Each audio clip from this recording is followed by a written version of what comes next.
Hi, so this is E on relationships, and it is a beautiful, beautiful, beautiful day. So I'm sitting outside, taking advantage of that, wanting to share with you a little bit about the 5 love languages. Not sure if you've heard of that, but if you have not, I strongly encourage you to go out and get the book by Chapman, The 5 Love Languages, because it's so important that we understand and know how our partners like to feel loved.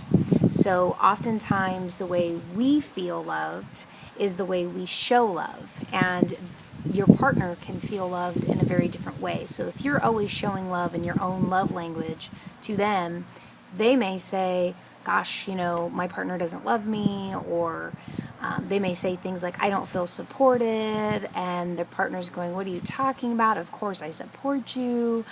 So the 5 love languages just really gives you a great look into how you and your partner like to feel loved. I read it, gosh, maybe at least 8 years ago, and my husband's not a big reader, so he didn't read it, but he did take the quiz. There's a quiz at the back that you can take, and we were able to have a conversation about it, which I definitely recommend. So wanted to just take a couple of videos and go over a few of those. So just to kind of clarify, the 5 love languages are physical touch, acts of service, words of affirmation, gifts, and quality time.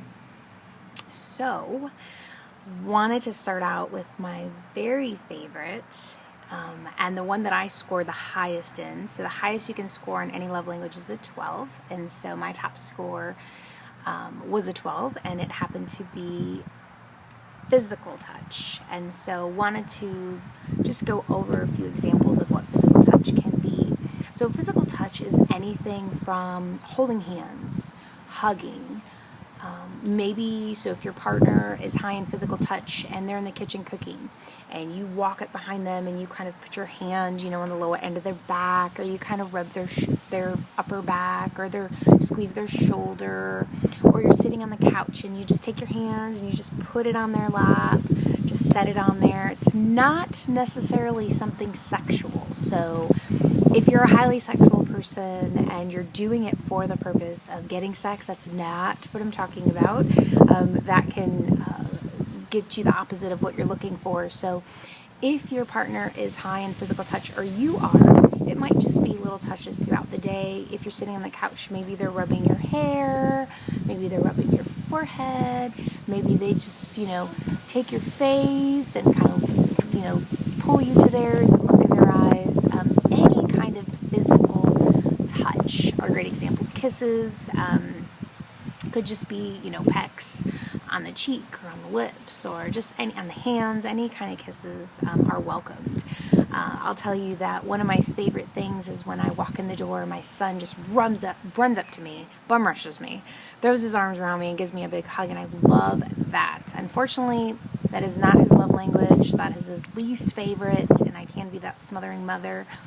But he is not a physical touch, at least with me, but he does that for me because he knows I really like that.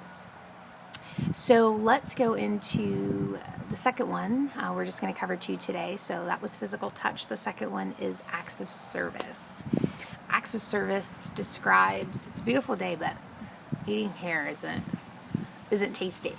Acts of service actually describes the one that my husband scored really high in, and that would be when you are actually doing something, some kind of service for your partner. So let's talk about examples.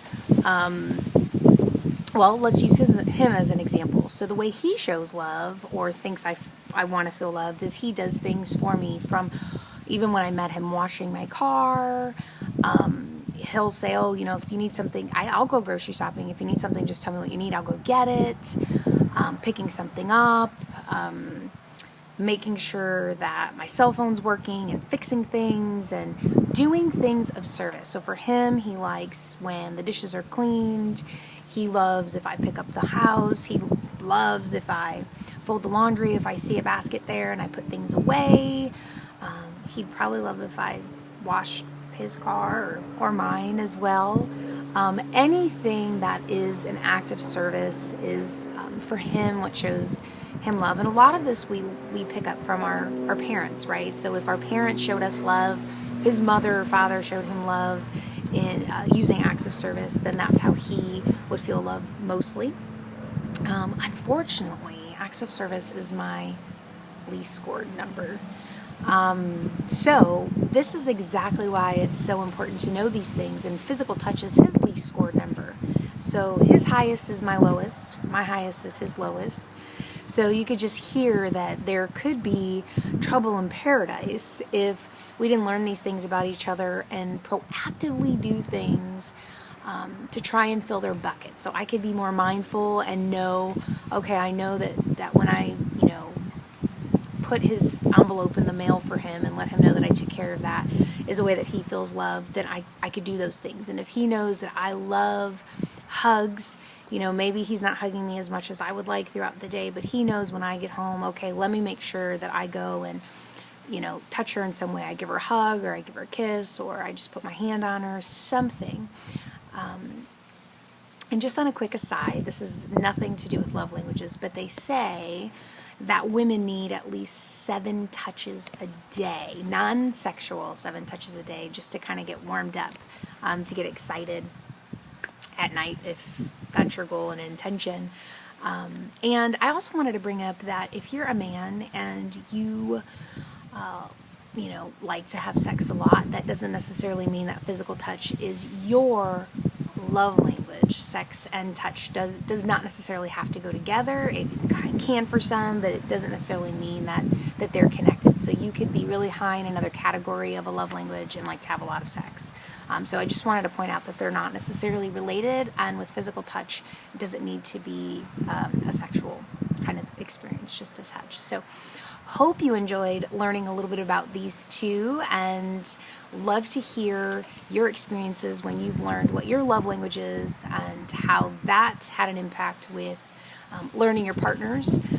So until next time, I will share some more on the other love languages. I wish you the very best.